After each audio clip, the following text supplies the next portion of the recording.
जय माता दी दोस्तों, कैसे हैं आप सब। मेरे YouTube चैनल पर आप सभी का स्वागत है।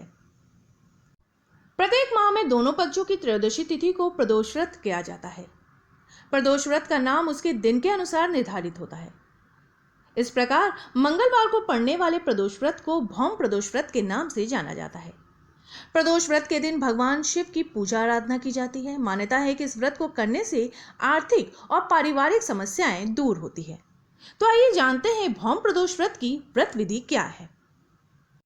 त्रयोदशी के दिन व्रती को सूर्योदय से पहले उठकर स्नान आदि से निवृत्त होकर स्वच्छ वस्त्र धारण करने चाहिए और भगवान शिव व हनुमान जी की दैनिक पूजा करते हुए व्रत का संकल्प लेना चाहिए।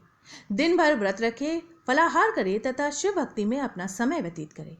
शाम के समय शुभ मुहूर्त का ध्यान रखते हुए किसी शिव मंदिर या घर के मंदिर में ही भगवान शिव व हनुमान जी की पूजा करें। भगवान शिव का गंगा जल से अभिषेक करें, फिर उनको चंदन अर्पित करें। भांग, धतूरा, बेलपत्र, मदार, शहद, गाय का दूध आदि अर्पित करें।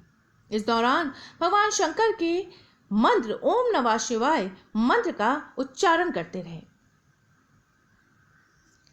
फिर हनुमान जी को तिलक लगाए, अक्षत, धूप, दीप, पुष्प अर्पित करें। हनुमान जी को लड्डू का भोग लगाए। उसके बाद शिव चालीसा और हनुमान चालीसा का पाठ करें। फिर भौम प्रदोष व्रत की कथा का पाठ करें। अंत में भगवान शिव की आरती तथा हनुमान जी की आरती करें और प्रसाद का वितरण सभी में करें। भौम प्रदोष का व्रत 22 जून 2021 दिन मंगलवार को है। ज्येष्ठ शुक्ल त्रयोदशी तिथि का प्रारंभ हो रहा है 22 जून की सुबह 10:22 पर और समाप्ति होगी 23 जून की सुबह 6:59 पर। पूजा यानी प्रदोष काल पूजा का समय रहेगा शाम के 7:22 से 9:23 तक। पूजा के लिए कुल अवधि रहेगी 2 घंटे की। भौम प्रदोष व्रत की कथा के अनुसार एक नगर में एक बूढ़ी औरत रहती थी। वह हनुमान जी की परम भक्त थी। हर मंगलवार वह हनुमान जी का विधि पूर्वक व्रत रखकर पूजा पाठ करती थी।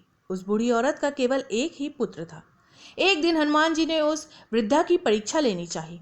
हनुमान जी ने एक साधु का वेश धारण किया और उस बूढ़ी औरत के घर पहुंचकर उसे पुकारने लगे।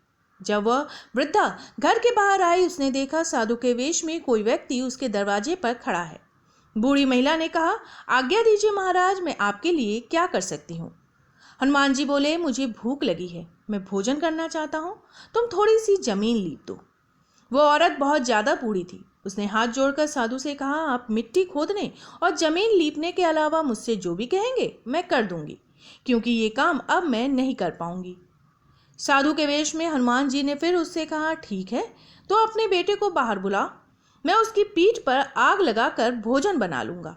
ये सुनकर वह बूढ़ी औरत घबरा गई, लेकिन वह उस साधु के प्रति प्रतिबद्ध थी, इसलिए उसने अपने बेटे को उस साधु को सौंप दिया। साधु उस बूढ़ी औरत के बेटे को पेट के बल लिटाकर उसकी पीठ पर आग जलाकर भोजन पकाने लगा। ये सब देखकर वह बूढ़ी औरत बहुत दुखी हो गई और घर के अंदर चली गई। जब भोजन बन गया तब साधु ने बूढ़ी औरत को फिर से आवाज लगाया और कहा, मेरा खाना बन चुका है, अब आप अपने बेटे को भी आवाज लगाइए ताकि वो भी आकर हमारे साथ भोजन कर सके। साधु की ये बात सुनकर बूढ़ी औरत ने कहा, कृपया मेरे बेटे की याद दिलाकर मुझे और ज्यादा दुखी ना करे। लेकिन साधु के बार बार कहने पर बूढ़ी औरत ने अपने बेटे को आवाज लगाई। आवाज सुनते ही उसका बेटा जीवित हो उठा, जिसे देखकर उसकी बूढ़ी माँ बहुत ज्यादा खुश हो गई और उसी दिन से भौम प्रदोष व्रत का महत्व पूरी सृष्टि पर माना जाने लगा।